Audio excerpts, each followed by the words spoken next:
It's time for Tartarian Tales 11.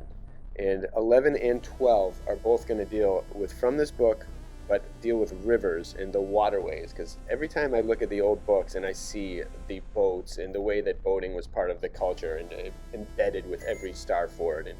just every single city, it was built next to water and how important it was, how they used it for everything, probably power, probably so much. And I've always been fascinated by how that kind of world was and what it must have been like to experience that. So hopefully this little chapter will give us a glimpse into it. Let's check it out. It seems pretty good. Chapter 31, The Order which is observed in the removing towns that are made upon the rivers, and that which further befell us. We saw likewise all along this great river a number of hogs, both wild and domestic, that were kept by certain men on horseback, and many herds of tame red deer, which were driven from place to place like sheep, to feed all lamed of their right legs, to hinder them from running away. And they are lamed so when they are but calves, to avoid the danger that otherwise they might incur of their lives. We saw also divers parks, wherein a world of dogs were kept to be sold to the butchers, for in these countries they eat all manner of flesh, whereof they know the price, and of what creatures they are, by the choppings they make of them. Moreover, we met with many small barges, whereof some were full of pigs, others of tortoises, frogs, otters, adders, eels, snails, and lizards. For as I have said, they buy there of all that is judged good to eat. Now to the end that such provisions may pass at an easier rate, all that sell them are permitted to make traffic of them in several fashions. True it is that in some things they have greater franchises than in others, to the end that by means thereof no merchandise may want sale. And because the subject I now speak of dispenses me to speak of all, I will relate that which we further observed there, and whereat we were much abashed, judging thereby how far men suffer themselves to be carried by their interests in extreme avarice. You must know, then, that in this country there are many of such as make a trade of buying and selling men's excrements, which is not to mean a commerce amongst them,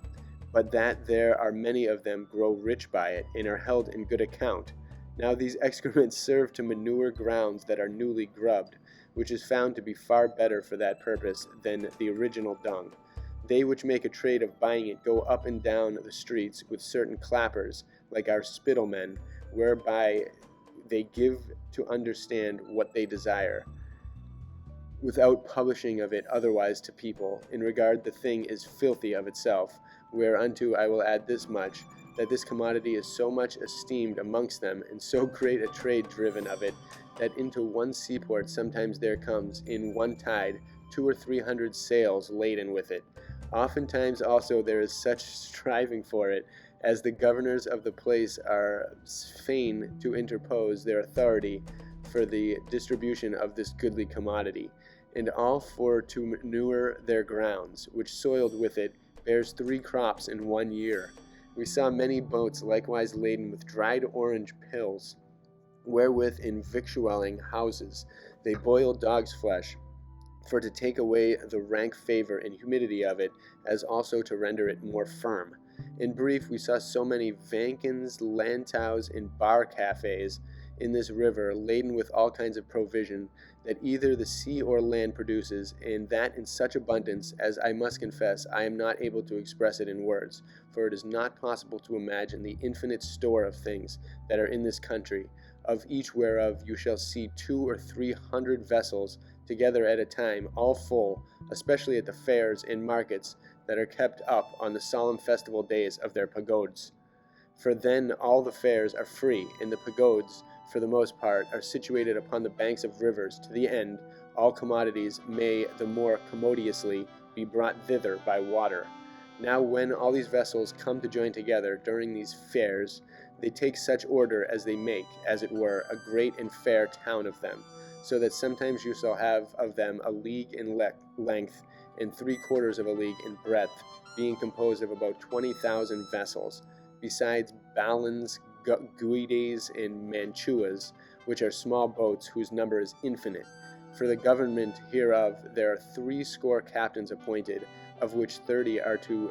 see good or order kept, and the other 30 are for the guard of the merchants that come thither, to the end they may sail in safety.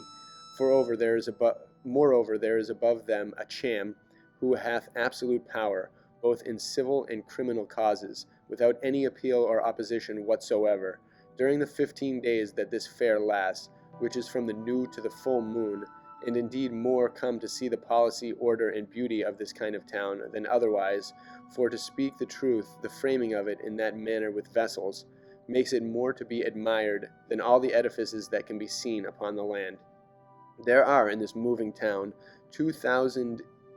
erects, exceedingly long and very straight, enclosed on either side with ships, most of which are covered with silks and adorned with a world of banners, flags, and streamers, wherein all kind of commodities that can be desired are to be sold. In other streets are as many trades to be seen as in a town on the land, amidst the which they that traffic go up and down in little mantuas, and that very quietly and without any disorder. Now if by chance anyone is taken stealing, he is instantly punished according to his offense. As soon as it is night, all these streets are shut up with cords athwart them, to the end none may pass after the retreat sounded.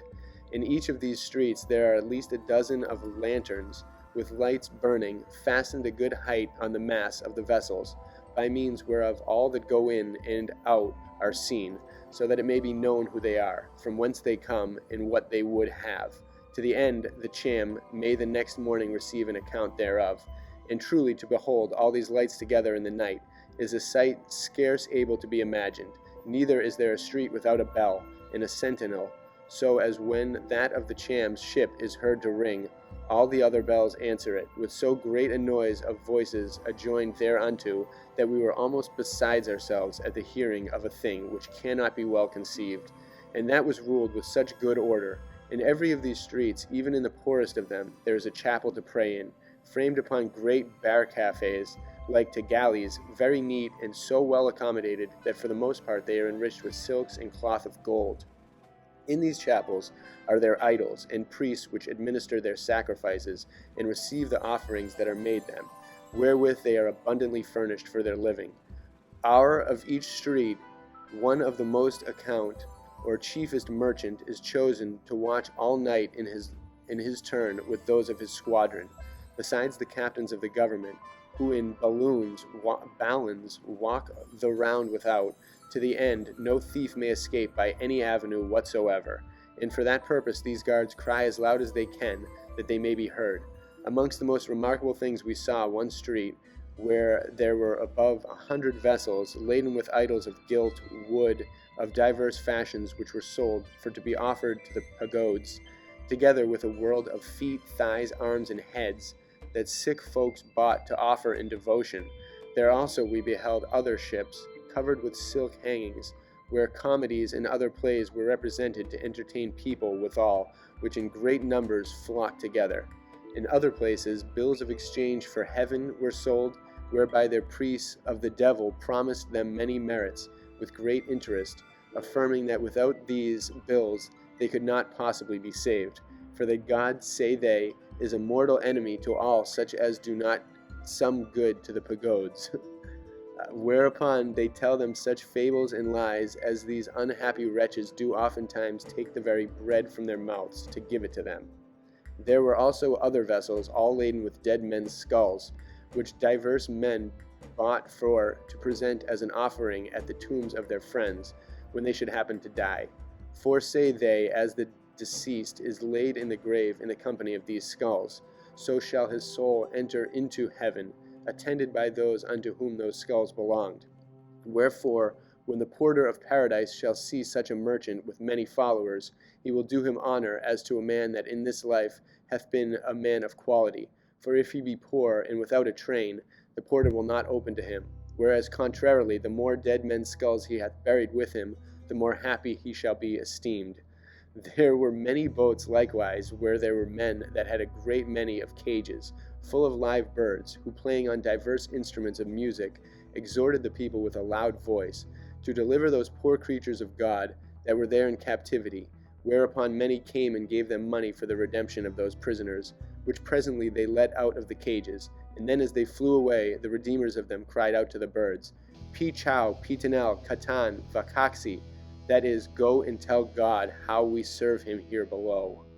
In imitation of these, there are others also who in their ships kept a great many of live fishes in great pots of water, and like the pellets of birds invite the people for God's cause to free those poor innocent fishes that had never sinned, so that divers bought many of them, and casting them into the river said,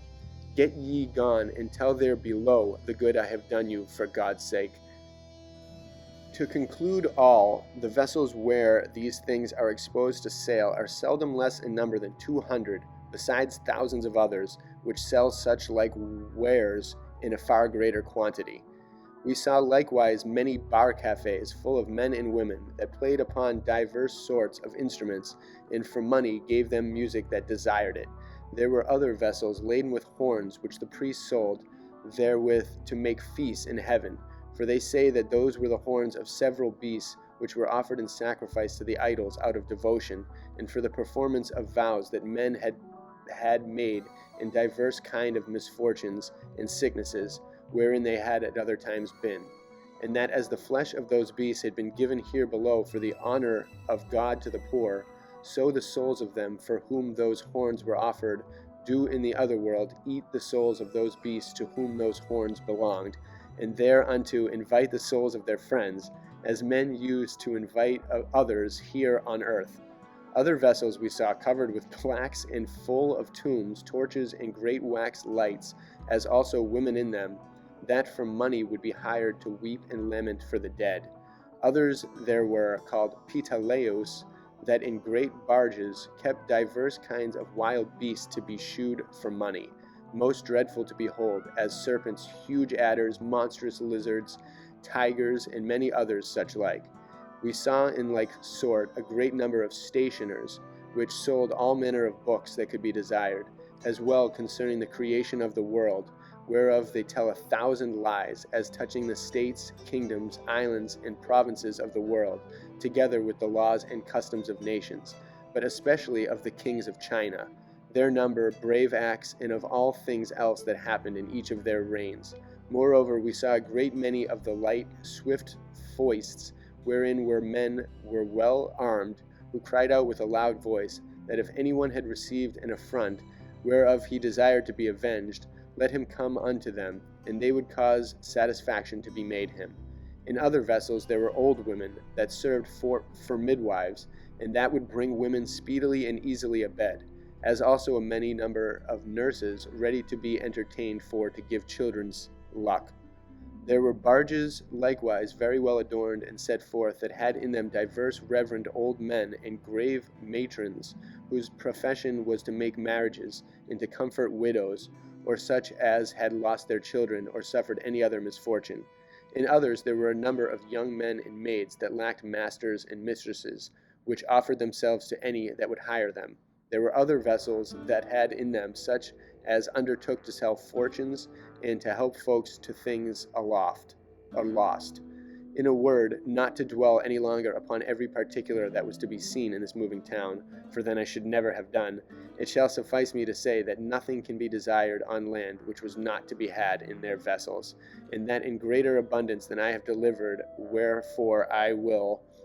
pass from it to shew you that one of the principal causes why this monarchy of China, that contains 32 kingdoms, is so mighty, rich, and of so great commerce, is because it is exceedingly replenished with rivers, and a world of channels that have been anciently made by the kings, great lords, and people thereof, for to render all the country navigable, and so communicate their labors with one another. The narrowest of these channels have bridges of hewed stone over them, that are very high, long, and broad, whereof some are of one stone, 80, 90, nay, and 100 spans long, and 15 or 20 broad, which doubtless is very marvelous. For it is almost impossible to comprehend by what means so huge a mass of stone could be drawn out of the quarry without breaking, and how it should be transported to the place where it was to be here. All the ways and passages from cities, towns, and villages have very large causeys made of fair stone, at the ends whereof are costly pillars and arches, upon which are inscriptions with letters of gold, containing the prayers of them that erected them. Moreover, there are handsome feats placed all along for poor passengers to rest themselves on. There are likewise innumerable aqueducts and fountains everywhere, whose water is most wholesome and excellent to drink. And in divers parts there are certain wenches of love, that out of charity prostitute themselves to travelers which have no money. And although amongst us this is held for a great abuse and abomination, yet with them it is accounted a work of mercy, so that many on their deathbeds do by their testaments bequeath great revenues for the maintenance of this wickedness, as a thing very meritorious for the salvation of their souls. Moreover, many others have left lands for the erecting and maintaining of houses in parts in uninhabited places, where great fires are kept all the night to guide such as have strayed out of their way, as also water for men to drink, and seers to repose them in. And that there may be no default herein, there are divers persons entertained with a very good means to see these things carefully continued, according to the institution of him that founded them for the health of his soul. By these marvels which are found in the particular towns of this empire may be concluded what the greatness thereof might be, were they joined all together. But for the better satisfaction of the reader, I dare boldly say, if my testimony may be worthy of credit, that in 1 and 20 years' space, during which time with a world of misfortune, labor, and pain, I traversed the greatest part of Asia, as may appear by this my discourse, I had seen in some countries a wonderful abundance of several forts and victuals and provisions, which we have not in our Europe. Yet without speaking what each of them might have in particular, I do not think there is in all Europe so much as there is in China alone. And the same may be said of all the rest, wherewith heaven hath favored this climate, as well for the temperature of the air, as for that which concerns the policy, and riches the magnificence and greatness of their estate. Now that which gives the greatest luster unto it is their exact observation of justice, for there is so well ruled a government in this country, as it may justly be envied of all others in the world. And to speak the truth, such as want this particular, have no gloss, be they otherwise never so great and commendable. Verily, so often as I represent unto myself those great things which I have seen in this China, I am on the one side amazed to think how liberally it hath pleased God to heap upon this people the goods of the earth, and on the other side I am exceedingly grieved to consider how ungrateful they are in acknowledging such extraordinary favors, for they commit amongst themselves an infinite of most enormous sins, wherewithal they incessantly offend the divine goodness, as well in their brutish and diabolical idolatries, as in the abominable sin of sodomy, which is not only permitted amongst them in public, but is also accounted for a great virtue, according to the instructions of their priests. Wow, that ended in a way I did not expect at all. But whoa, the rivers, it reminds me of something like Waterworld or something, setting up places. That's what I envisioned, but something definitely greater. I love when they go into things that the reader has never heard anything like and can never compare anything like. And see, that's what I think sets the difference between this. They're referring to it as China, but it seems like it's something different than that. I mean, the land may be in China, but it's definitely ruled by some other force, some other religion, some other thing that has been eradicated from history, some magical world that doesn't really care about judging people for different things, and just kind of gets by making scamming or just making money or just doing whatever. And their religion was totally different, their building sense totally ridiculous and alien to us in this present moment. And even the person down there back in the time who was writing this book, it's alien to them. That's nuts.